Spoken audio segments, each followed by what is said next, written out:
thing. Hi, folks. Today we are discussing the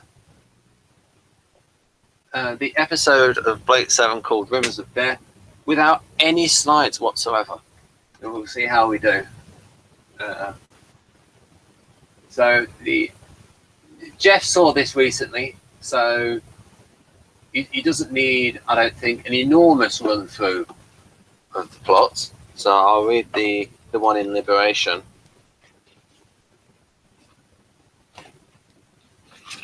I'll just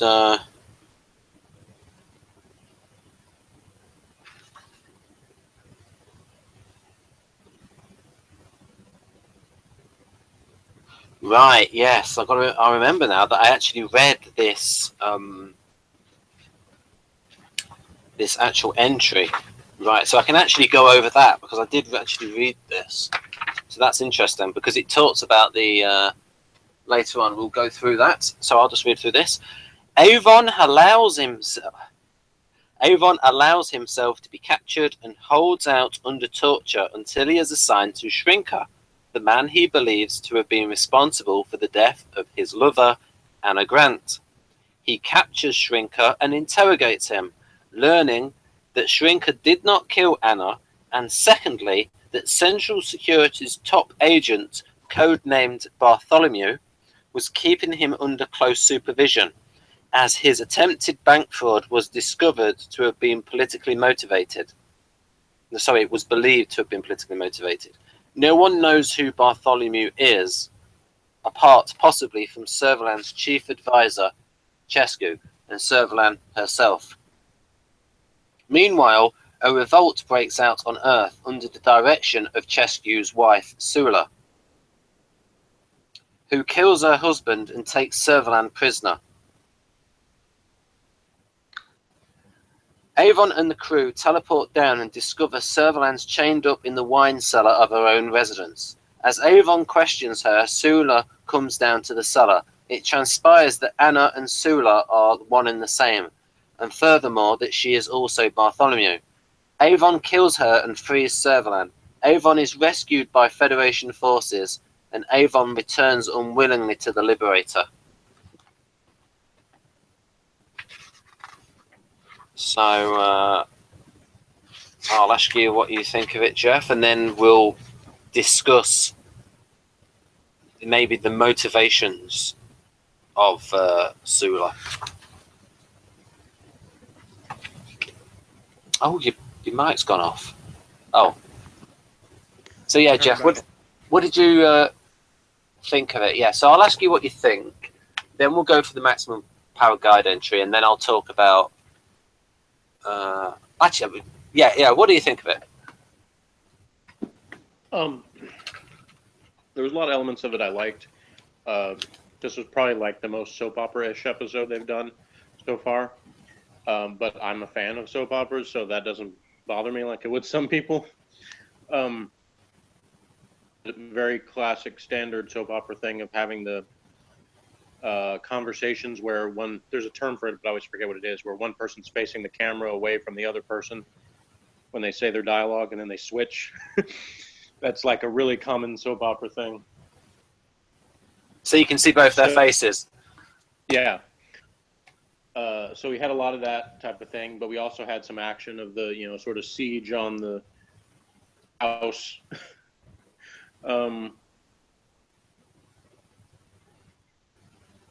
Yeah, on paper, there's not much to it. The actors were obviously committed to, their performances and everything. They came off as very believable within the, situation they set up. Frustrating, and Morgan's not here, but I can speak for him in saying, because we agree on this, that it's frustrating how Servalan seems to completely unjustifiedly get away with whatever, so many things, and when she's finally, anytime she's in a situation where she should get herself killed, somehow she manages to not every time, and not through some amazing ability of hers, but people behaving stupidly and not taking care of her when they could. I didn't really get into the motivations for Anna / Sula, like you mentioned that, but like that, I wasn't really interested in that too much. So I guess that's maybe a flaw of the episode, in that maybe I'm supposed to care about that, but I really don't. More like the dynamic of, planning for this woman that he thought was killed, and so he's had this sort of revenge motive, and then he basically finds out, the main source of his, need for revenge wasn't actually true, and that she was in fact double-crossing him in some ways, even though she still claims that, her feelings were genuine for him, but I get the feeling he can't entirely believe her. So anyway, yeah, up to this point, Avon was in a sense sort of the stabling influence of this group of people, because he wasn't as affected by other stuff that was going on. He had this sort of lingering thing, but now who knows? He's got reason to go one of two directions. He could be either more focused in terms of, I don't care about people at all, I'm just going to, do my own selfish motivations of whatever, or he could go the other way and just have a breakdown. So don't know. Since I haven't seen it yet, I don't know what happens as far as that goes. But as far as this episode, there were good elements and bad elements. So I kind of fall somewhere in between. The frustrating parts, where I can't say overall that it was a great episode, but it had enough good stuff that it compelled me to want to, continue watching to see what was going to happen next. So that part, is an essential element of any show. That's got to have something compelling enough to make you want to keep watching. It's sort of the follow-up to one of your more favorite episodes, Countdown, because that was about. The main reason that you and Morgan like it is because of the character Provine. But when Avon and Anna Grant's brother are trying to defuse the bomb in the polar region, they talk about Anna. So it's sort of the sequel to that in terms of that backstory thing. Because he was called Del Grant, and of course now you've got another character that's called Del Tarrant. It's like Terry Nation keeps repeating names. So yeah, are you there, Jeff? I don't know what it sounds like. I hope I didn't, because I did adjust the sound in the control room. Oh no! I'm sorry, folks, that went wrong. Huh? Right, now you should be back. I'm sorry. I mucked up with when I was adjusting your volume to try and make you louder, and it actually made you quieter. Oh dear. So please say what you were saying. These pearls of wisdom that have been lost in the last minute. What were you saying? I wasn't saying anything in the last minute. You were. Ah, okay, that's good. Nothing golden has been missed. I can't remember what I was going to say. Oh yes, I was saying that it's almost a sequel in terms of backstory to Countdown, the episode that you liked with Provine. Mm-hmm. So we find out a bit more about. So yes, now I'll talk about the plot hole, and then we can do the maximum power scans. So you have to think that if Sula is Bartholomew. Now, if she really is, so there's like lots of options going on here. One is, if she's working for Servalan, her plan puts Servalan at an enormous risk of being killed. So that would be silly. Another option is, and this frequently happens where spies change sides, maybe Sula did actually switch to the side of the rebels. Or there's another option that Sula's part of Central Security, and they might want to remove Servalan. So just interpret it as she just had her own agenda that wasn't necessarily jiving with either of them. Mm. Mm. So it sort of leaves it here. I'll sort of put this in blue. Whether or not Anna is acting as a security agent in this story is, however, open to speculation. The men she recruits are from the wastelands, but that might be a case of central security ensuring that they have plausible deniability. Yeah, because then it doesn't look like central security have bumped her off. Well, I mean, at least they're consistent with the Federation security people are always garbage. Yes. They're the most easily defeated security ever. Well, I mean, there's a lot of that in Doctor Who, though, to be fair. Sure. And he doesn't even have a gun. True is that they always, every monster they encounter is always moves really slow. Moving monster, that they all be dead. Oh, yes. But they're all handicapped physically by their slow movement. Yeah. Although I've got to say, David Banks took it properly serious when he played the Cyberman. I love the way he moves. Like he really gave the most for that character. You've not seen a lot of that. Oh shit! Right, I'm not going to mention any episode titles. I won't talk anything about that because Morgan's not seen those yet, has he? Right. I won't say anything more about that. Right. So. Okay. Right. So now we'll talk about the maximum power scans.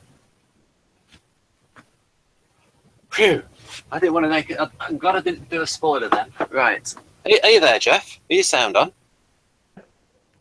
Right. Excellent. It's just because at the moment I don't hear anything in the background. So so here we go. I'm now going to show this.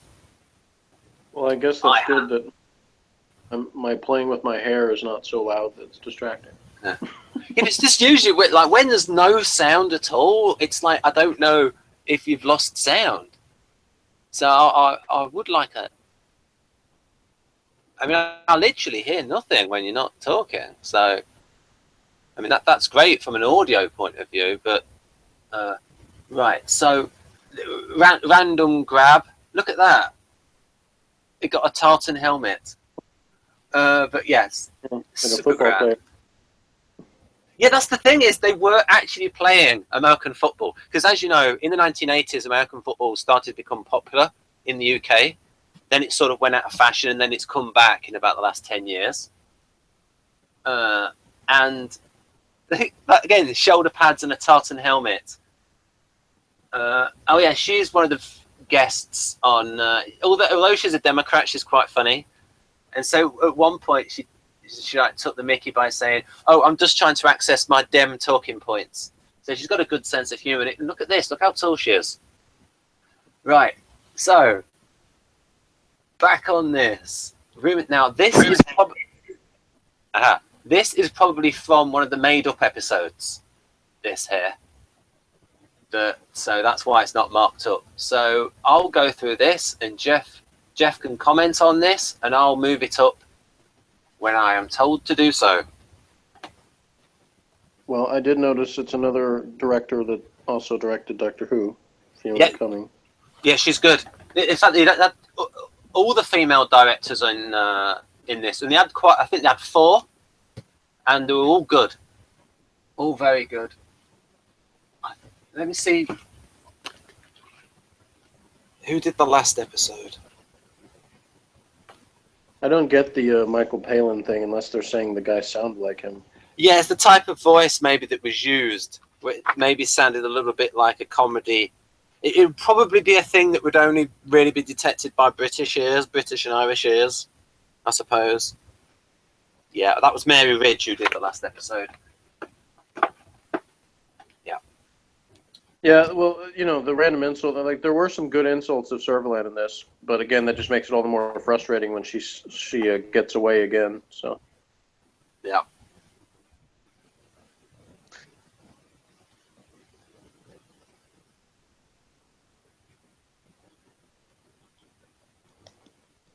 Yeah, it's a bit of a gamble on Avon's part.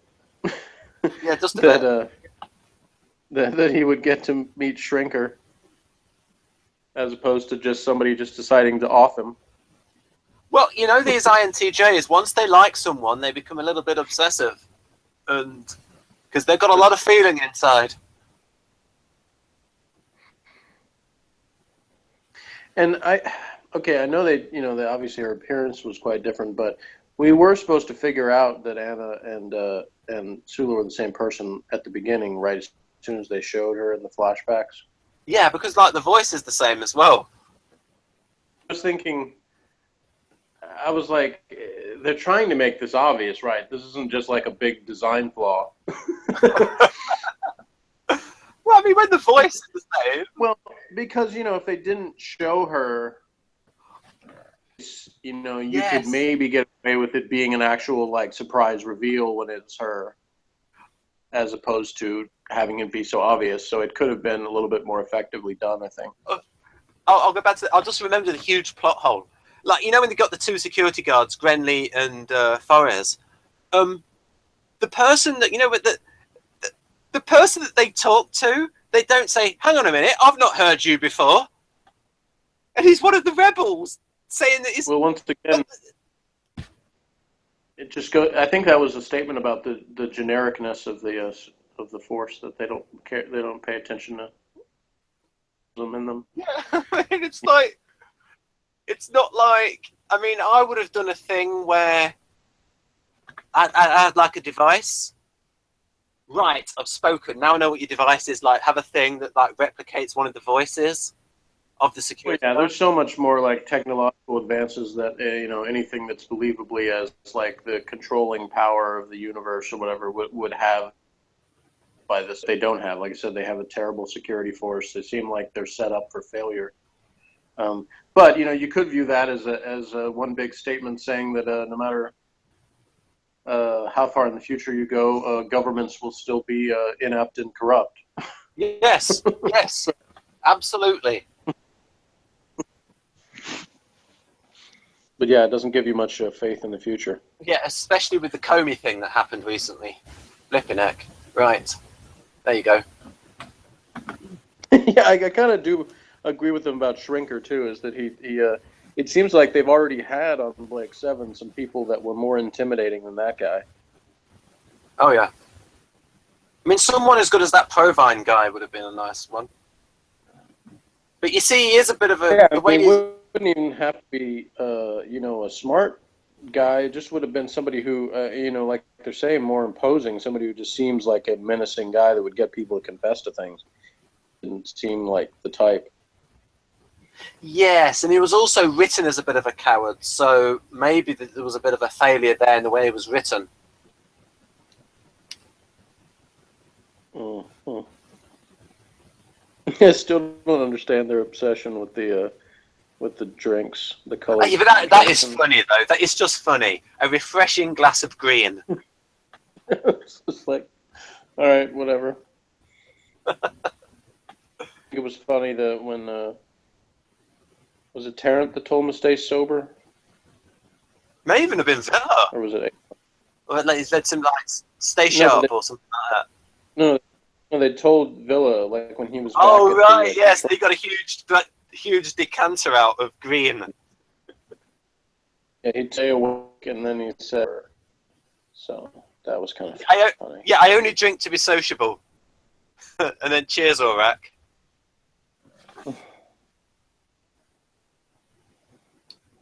Right, yeah. I'll go on to the next one now. Yes. Your sound is cutting out a little bit at the moment, so what I'll do is I'll shut up my trap and let you talk about that, and then I'll move it down.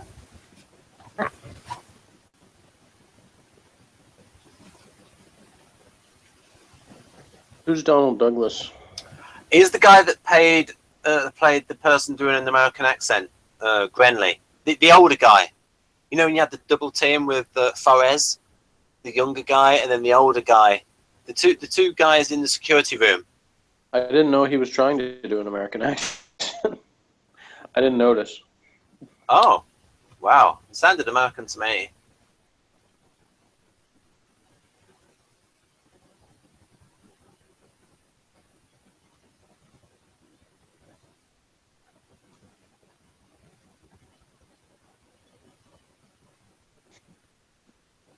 I mean, I can kind of believe Avon could have gone for a woman like Anna, especially because they established that she's got a lot more to her, so she's kind of got that mysterious quality.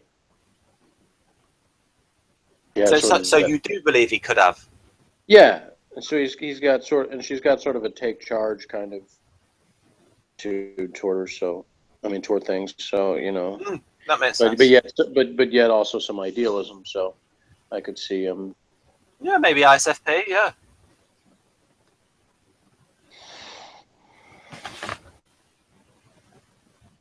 I think this is anyhow. I'll let you read on.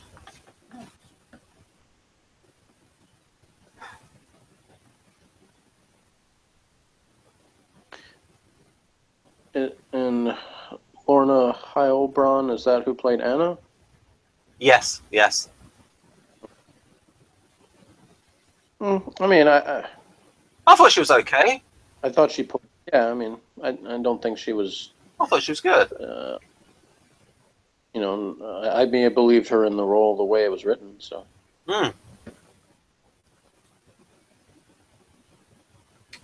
She didn't make me wince. I thought she was good enough.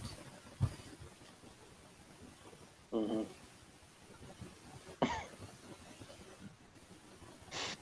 What bit made you laugh? Red. The light red in all caps. Yeah.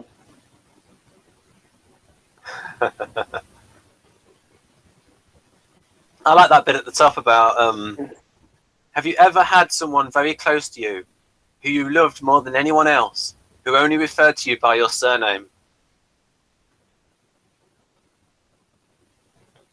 Yeah. Some people have, though.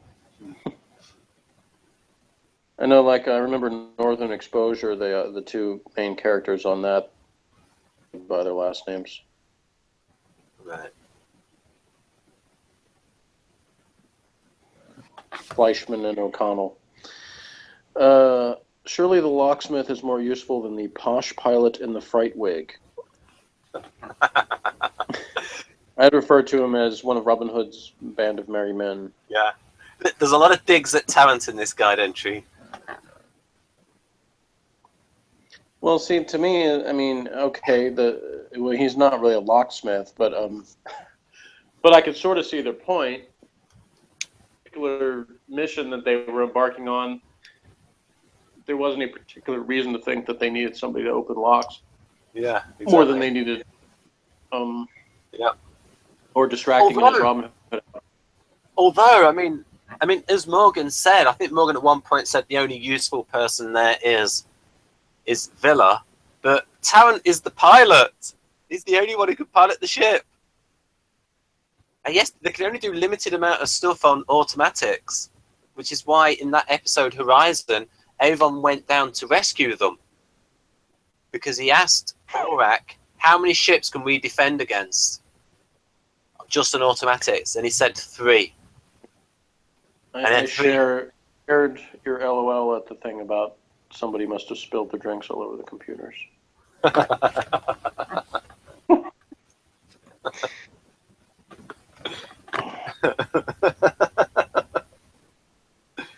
And yeah, the Terrence bow thing, that got Morgan too. He was like, angle him when he did that.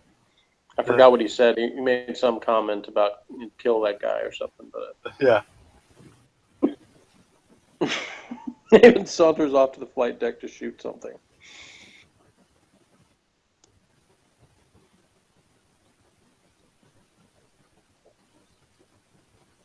And discovered we care what happens to you.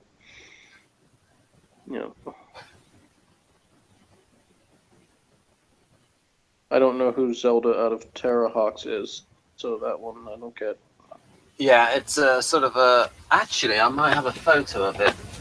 But whilst you look at that, I'll go get it.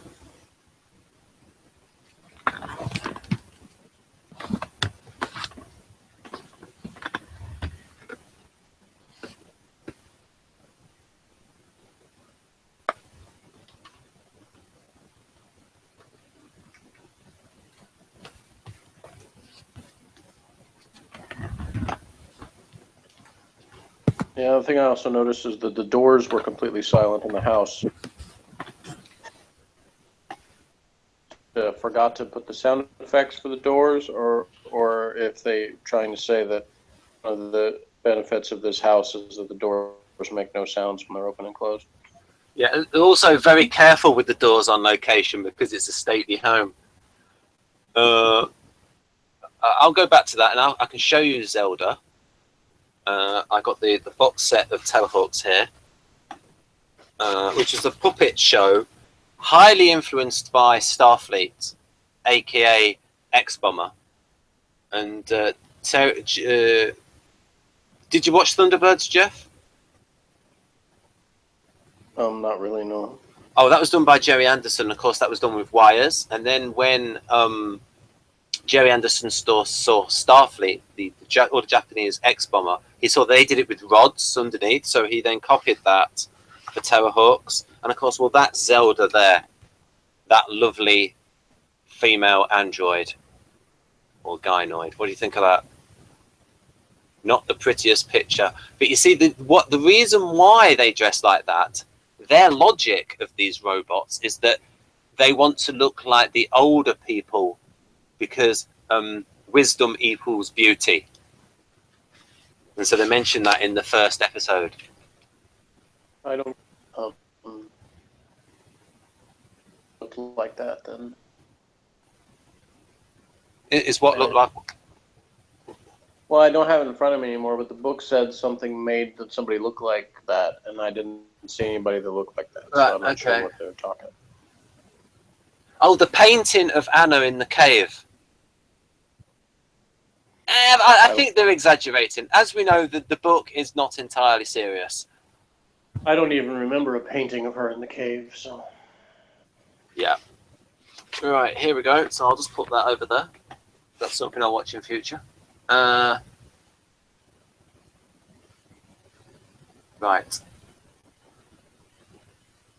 Oh, I forgot it. I thought it was on the screen. Sorry. I'll go back. There we go.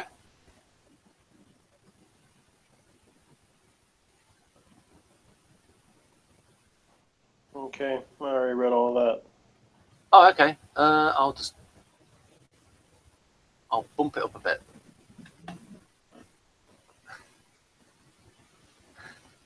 Yeah, I noticed the Terran entrance too. I was like, that's not the way you want to enter a room if you're trying to protect yourself. My chest, shoot me. Yeah. But I love that bit. The silence equivalent of ta-da! Yeah. Yeah, he's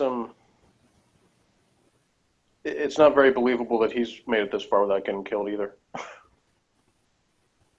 However, he's not in a position of being like the supreme commander / president of some nation, though. So at least it's more believable than Servalan because this guy's never been in that position, where it's not particularly believable that she was able to maintain that with. Well, the actor does call himself a big Jesse. That he's not the most action-oriented guy. But you see, he has a very good episode coming up. And I'm looking forward to doing it with you. It might be... You don't tell me about future episodes. Just leave that in the stratosphere. I've done a magnificent job of not looking up any future information. So. Oh yeah, I'm just saying there's a very good one, and the next one is super duper NF. We'll break the record for the "This is trash" comments from Morgan, and then the ones after that I like, and then the penultimate episode and the ultimate episode, I suppose, of the season are very good. So yeah.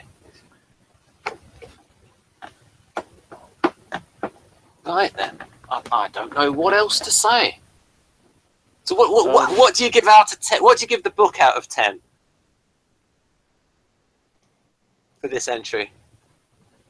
The Maximum Power book. What do they rate for this episode? Not that great. Oh, there was bits that you laughed at. Were fun, but they're funnier when it's the really bad episodes because then it's like it's the comic relief. really wasn't that bad an episode, but it's not good either. So that's why I would say 5 out of 10. It's enough that I kept watching it. There wasn't any moments where I was like, oh, I can't stand this, I want to change the channel. But I also can't say it was good because it has some moments in it, just moments of frustration with what they do with the characters. And I really, every episode that Jenna's not in gets a point docked just for that. So, if she never comes back, then every episode is going to be ranked at least a point lower than, because of that. So we'll see. But now Jeff. Yeah. There is somebody who I showed you last year that you think is cute. That is a character that comes in next season. That's something to look forward to, I guess. Yeah. But anyway, yeah, I'd give it about a 5. What about you?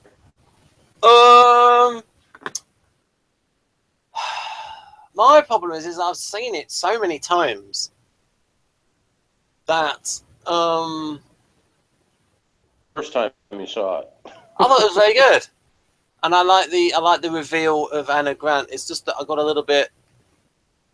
You see, I had to get my mind right about her motives because otherwise it's a huge plot hole. I think maybe they could have put more in about why she's doing what she's doing, why she's organising this rabble to take over the Federation. And the fact that at the end she grabbed a gun, she was going to shoot Avon. Yeah, I mean, we were talking about, I asked you what the difference was, in Homicide and Blake 7.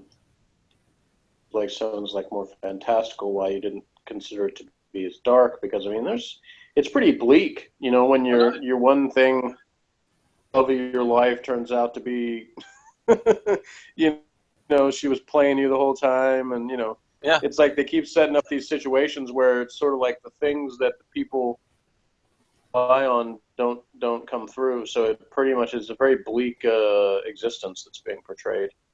It's kind of can't trust anyone or rely on anyone. We see, Jeff, part of the thing is the way they talk.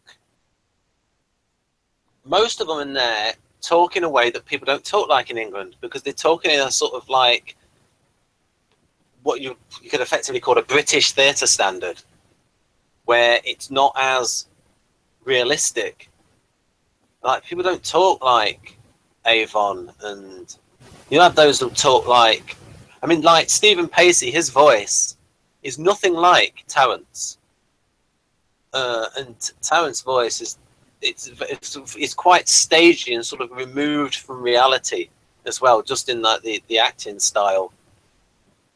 So you're saying that the voice is realistic to you? Oh yeah, because people don't talk like, because they're stage voices. They're not.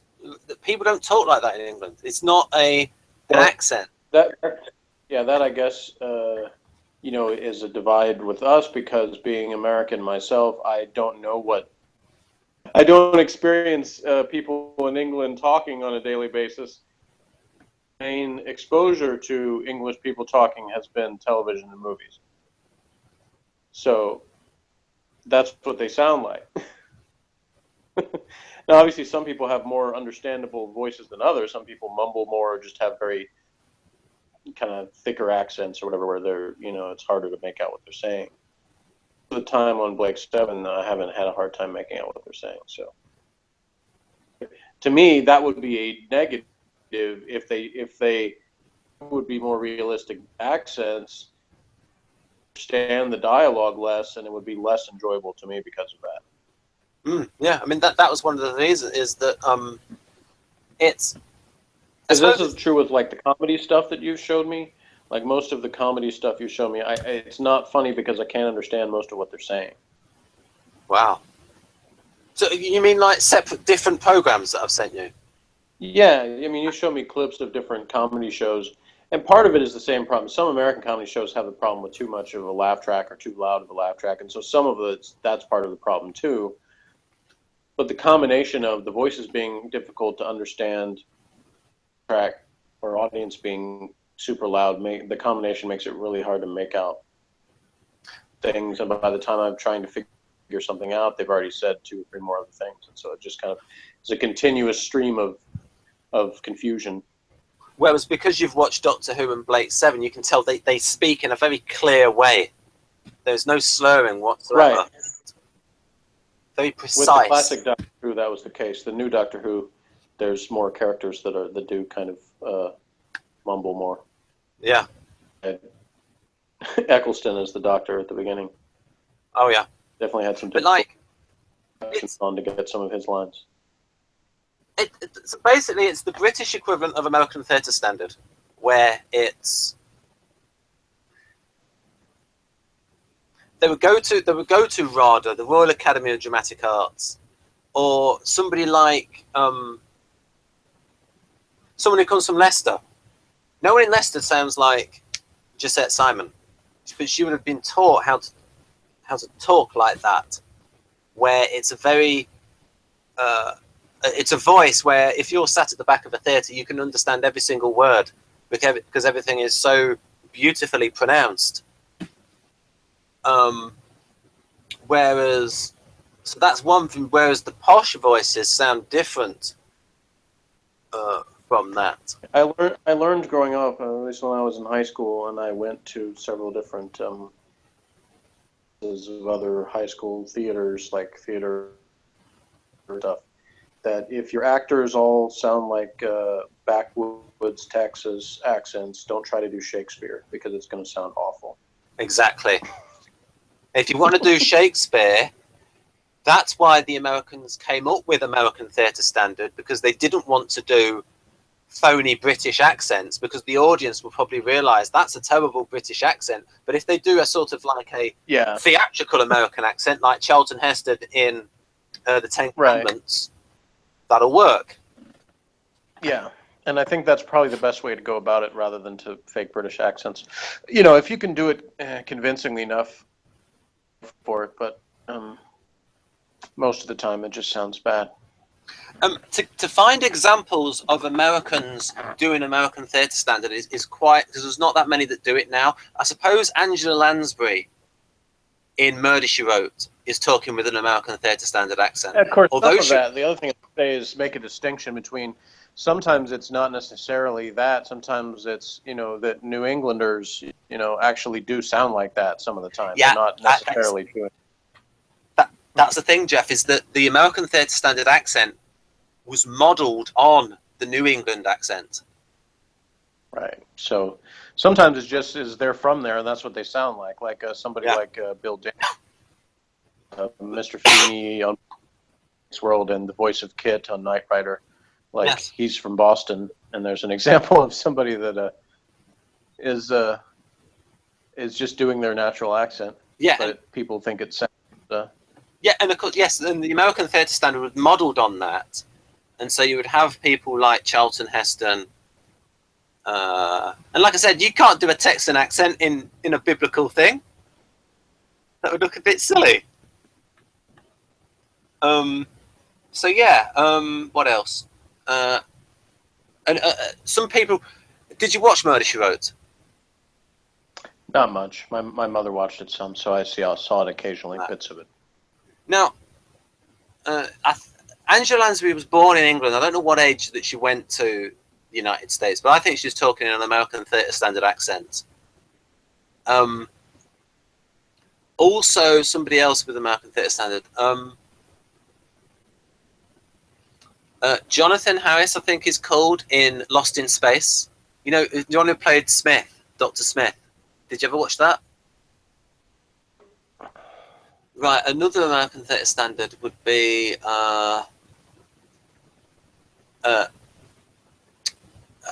Tim,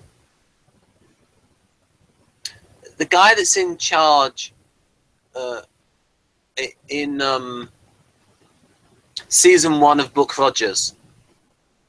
He had a very, very American theatre standardy voice, where this guy was in his 60s in 1978, And so you had a lot of people, again, because Blake 7 was made around the same time, whereas those people that were like 50 and older or 40, they were taught in that American theatre standard. So it was like just like the equivalent of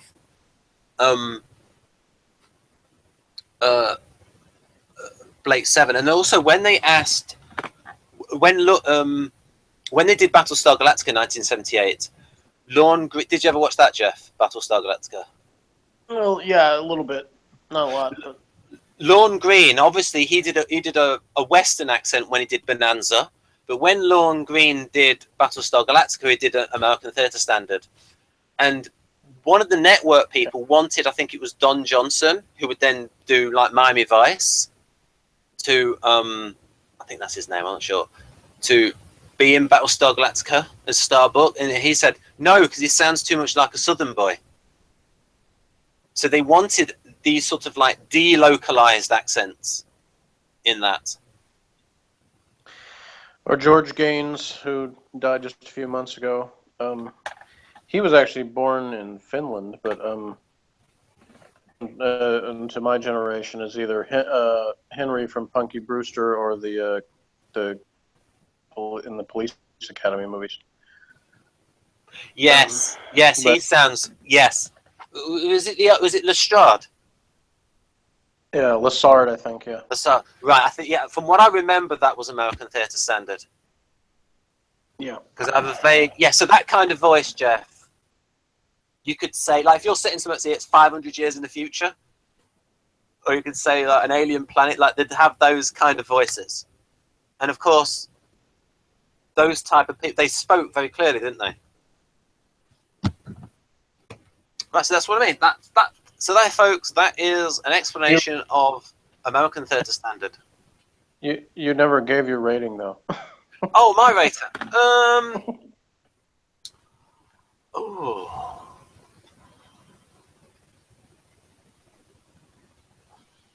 I'm supposed to give it about a 7.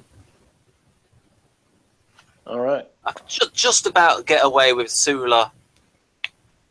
Yes, maybe she does have her own agenda. Maybe she's working for Central Security, but it could have been better.